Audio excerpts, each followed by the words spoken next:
So I'm going to share a little bit of my personal STE journey.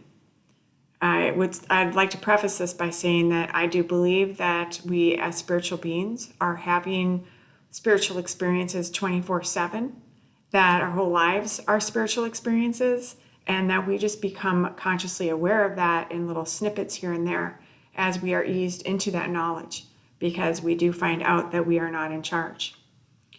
In the weeks that led up to my initial hospitalization in 2007, I had been praying fervently for relief from my fibromyalgia pain, which was severe and really debilitating. After everyone would be sleeping, I would exercise and take a shower, hot shower, to kind of do whatever I could to alleviate my pain, including prayer, where I would ask God to just dial my pain back, just take it back to a manageable level so that I could be the best mom, wife, and human being I could possibly be. So as a highly sensitive person, I'd always been a seeker of spiritual truth, and I was definitely not surprised when I started to have, an increase in spiritual experiences, but it really wasn't anything different than what I'd been experiencing for the entirety of my life. As a highly sensitive person, though, when I started to try to address my fibromyalgia-like pain through the prayer, and then also that kind of led me to doing all sorts of other healing modalities, the pain meds, acupuncture, chiropractic treatments, supplements, meditation, yoga, Reiki, etc. I felt that these opened a doorway or a portal to experience a flooding of STEs. Really what would be described as an emergent spiritual experience or a spiritual crisis. And I think that is what people need to recognize, is that when we're on this journey, and we're all supposed to be progressing on this journey, but we're supposed to be progressing, I believe, primarily in bite-sized pieces that allow us to maintain equilibrium and balance. But if it floods in too fast, which I don't think is necessarily all of God, I think sometimes there is spiritual energy that's out there that wants to almost sabotage our spiritual quest or our spiritual journey in a way that causes us to look like we're nothing more than crazy, because it's brilliant, right? We immediately are discounted. Our experiences are discounted. Everything we say becomes discredited.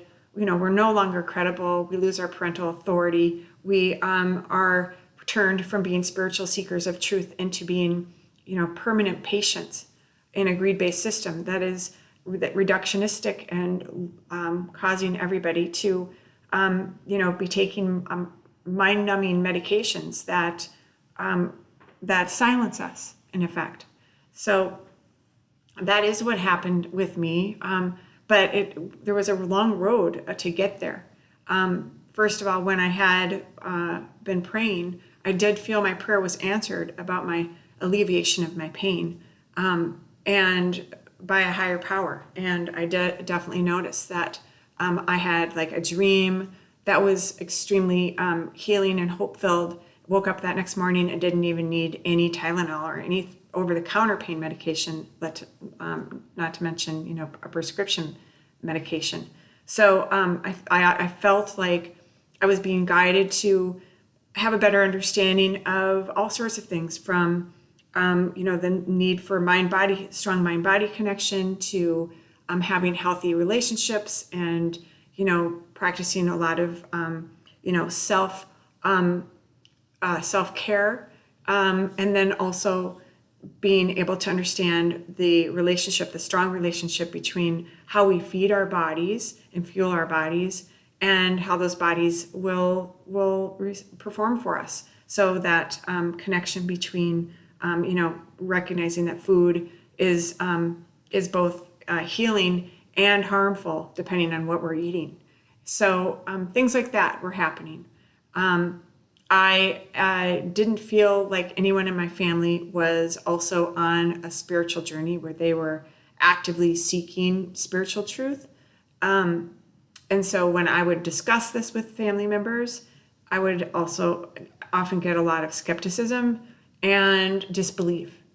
That actually hurt me more than anything else, was other people's disbelief, because I so desperately wanted to feel that they still loved me and that they understood me and that they accepted me for who I was. And I was clearly someone who is highly sensitive in every way possible. And that includes being spiritually sensitive. So, but instead, I was met with a lot of disbelief. And unfortunately, I did not have the best coping skills at the time. So I would try to convince people that these spiritual experiences were real. So I would convince them by just yelling at them, like, believe me, you've got to believe me. Well, that doesn't work very well. In fact, that ends up making you look like it's a self-fulfilling prophecy. I mean, you definitely look sick. You look angry. You look like you're difficult, that you are, just belligerent, that kind of stuff. And so that just increases people's lack of belief in the spiritual experiences, because it just all seems to get thrown into the same, garbage heap. So I didn't know at the time why, I was experiencing so much grief. But I definitely knew that I could sense that my primary relationships were under attack. That as I was growing more spiritually aware and was awakening to spiritual truth, that there was a stronger disconnect from my family, and that after some time, the anxiety that I felt about that culminated in panic attacks, and those panic attacks culminated in multiple trips to the ER, and those multiple trips to the ER culminated in being told that I was using up too many resources and too much time, and the very overworked, fast-moving ER physician who would not even didn't want to hear anything I had to say, led me upstairs or remanded me to the psych ward upstairs, where within 10 minutes I was given a psych label of being bipolar with psychotic tendencies. All of my spiritual experiences were now pathologized, not just dismissed, but now we're not upping it a notch to pathologize them as mental illness. All of my herbal supplements were taken away. Every healing modality that did help me, I felt stripped of, including access to my children at the time that were my heart and soul. I was a stay-at-home mom at the time, I was imprisoned, and I was not a danger to society. I was not exhibiting any, I had no desire to hurt anybody, including myself. I would have protected anyone with my life, and I still to this day am the same way. I'm a compassion-driven human. But to be told that your spiritual experiences are nothing more than mental illness is also obviously incredibly demoralizing and harmful, and makes you feel even further alienated and misunderstood. And we are social beings, and so it's the exact opposite of healing.